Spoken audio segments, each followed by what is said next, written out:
అల్లారు ముద్దుగా పెంచుకున్న పసిబిడ్డ కళ్ల ముందే విగతజీవిగా పడి ఉంటే ఆ తండ్రి గుండె పగిలేలా ఏడ్చాడు. 3 ఏళ్లకే కొడుకుకు నిండు నూరేళ్లు నిండిపోయాయని కన్నీరు మున్నీరుగా విలపించాడు. దేవుడు వాడికి అర్ధాయుషే ఇచ్చాడని సరిపుచ్చుకున్నాడు. కన్నీళ్లు దిగమింగుకొని పెంచిన చేతులతోనే చిన్నారిని భూమిలో ఖననం చేశాడు. గుండెలపై వేసుకొని పెంచిన కన్న తండ్రికే బిడ్డపై అంత ప్రేమ ఉంటే పేగు తెంచుకొని పుట్టిన బిడ్డ చనిపోతే ఆ తల్లి తట్టుకోగలదా?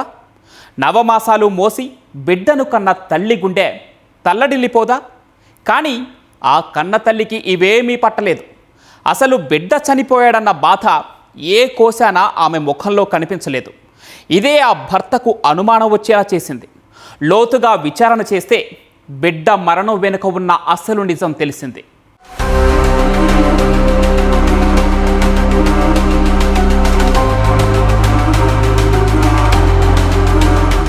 కన్నబిడ్డ శాశ్వతంగా దూరమైతే ఆ తల్లి పడే బాధ వర్ణనాతీతం. అందుకే కడుపు తీపి కాటిలో కలిసిపోయే వరకు వీడదంటారు. ఇక ఏ ముద్దు ముచ్చట తీరకముందే చిన్న వయసులోనే బిడ్డను కోల్పోతే ఏ తల్లిదండ్రులనైనా ఓదార్చడం ఎవరి తరం కాదు. కానీ వీటన్నింటికీ భిన్నంగా ఉండడమే ఆమె దొరికిపోయేలా చేసింది. కన్నబిడ్డ దూరమైన బాధ ఆమెలో ఏ కోసానా కనిపించకపోయేసరికి ఆమె భర్తకు అనుమానం వచ్చింది. అంతే, పోలీసులతో రహస్య విచారణ జరిపించిన ఆ భర్తకు విస్తుపోయే నిజాలు తెలిశాయి. పసివాడి మరణం ప్రమాదం కాదని, వాడి మృతి వెనక ఒక కిరాతకమైన కుట్ర దాగి ఉందని తెలిసి షాక్ తిన్నాడు. మరి ఇంతకీ ఆ చిన్నారి చనిపోవడానికి కారణం ఏంటి? పోలీసుల విచారణలో బయటపడిన విస్తుపోయే విషయాలు ఏంటి?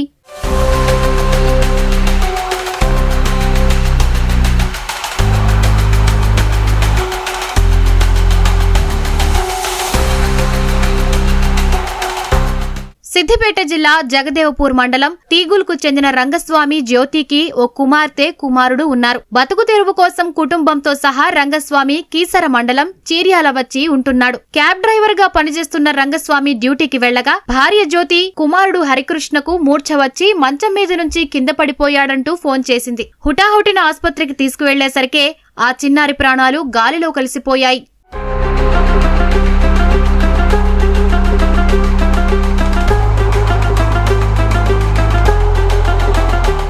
చిన్నారి మరణంతో ఆ తండ్రి గుండెలు పగిలేలా ఏడ్చాడు. మృతదేహాన్ని స్వగ్రామం తీసుకెళ్లి అంత్యక్రియలు పూర్తి చేశాడు. అయితే చిన్నారి చనిపోయిన తర్వాత భార్య ప్రవర్తనపై రంగస్వామికి అనుమానం వచ్చింది. కొడుకు చనిపోయాడన్న బాధ ఆమెలో ఏమాత్రం లేదు.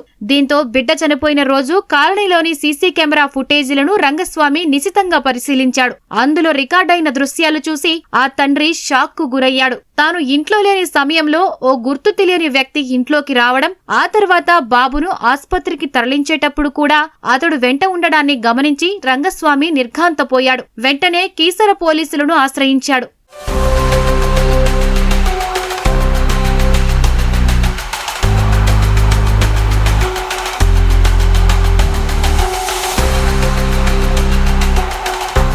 పోలీసులు రహస్యంగా విచారణ చేపట్టారు. సాంకేతిక ఆధారాలు, సాక్షుల వాంగ్మూలాలను పరిశీలించారు. అనంతరం బాలుడి మృతదేహాన్ని వెలికితీసి అక్కడికక్కడే ఫోరెన్సిక్ పరీక్షలు నిర్వహించగా బాలుడి గొంతు నులిమి హత్య చేసినట్లు తేలింది. సీసీ దృశ్యాల్లో కనిపించిన వ్యక్తి జ్యోతికి స్కూల్లో సీనియర్ అయిన మోగిళ్ల నవీన్ గా గుర్తించారు. పెళ్లికి ముందు నుంచి వీరిద్దరి మధ్య వివాహేతర సంబంధం ఉంది. భర్త డ్యూటీకి వెళ్లిన వెంటనే నవీన్ ఇంటికి వచ్చి పోతున్నట్లు పోలీసుల విచారణలో తేలింది. దీంతో ఇద్దరిని అదుపులోకి తీసుకుని విచారించగా అసలు విషయం చెప్పారు. నవీన్ ఇంటికి వచ్చిన సమయంలో కుమారుడు పదే పదే ఏడ్చి విసిగిస్తుండటంతో చిన్నారిని తీవ్రంగా కొట్టి ఇద్దరూ గొంతు నులిమి చంపేశారు. ఆ తర్వాత మూర్ఛ వ్యాధితో చనిపోయినట్లు నాటకమాడారని పోలీసులు తెలిపారు. మాస్టర్ రంగా హరికృష్ణ అని చెప్పేసి ఒక 2 ఇయర్స్ ఉంటాడు.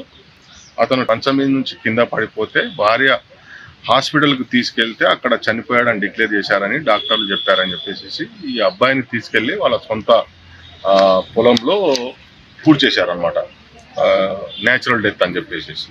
అయితే కొన్ని రోజులైన తర్వాత భార్య ప్రవర్తన పైన అనుమానం కలిగి, భార్య పేరు రంగా జ్యోతి, ఆమె మీద అనుమానం కలిగి తన భార్య మీద అనుమానం కలిగి అతను పోలీస్ స్టేషన్కి వచ్చి నా భార్య మీద ఇట్లా అనుమానం ఉంది, నా కొడుకును చనిపోయిన విషయంలో అని చెప్పేసానంటే మేము కేసు రిజిస్టర్ చేశాం. ఆ రోజు కేసు రిజిస్టర్ చేసి ఆ అమ్మాయిని విచారిస్తే ఈ అమ్మాయికి హై స్కూల్ ఏజ్ నుంచి మొగిళ్ళ నవీన్ అని చెప్పేసి ఒక అబ్బాయితోని అక్రమ సంబంధం ఉన్నట్టు తెలిసింది. ఈ పిల్లోడు ఏదైతే మాస్టర్ రంగా హరికృష్ణ అని పేరున్న అబ్బాయి వీళ్ళ అక్రమ సంబంధానికి అడ్డొస్తున్నాడు అనే కారణంతోనే అతనికి కొట్టి గొంతు నులిమి చంపినట్లు మా విచారణలో తెలిసింది. వివాహేతర సంబంధానికి అడ్డొస్తున్నాడని ప్రియుడితో కలిసి కన్నతల్లే కుమారుడి గొంతు నులిమి చంపేయడం ఎంతో బాధాకరం.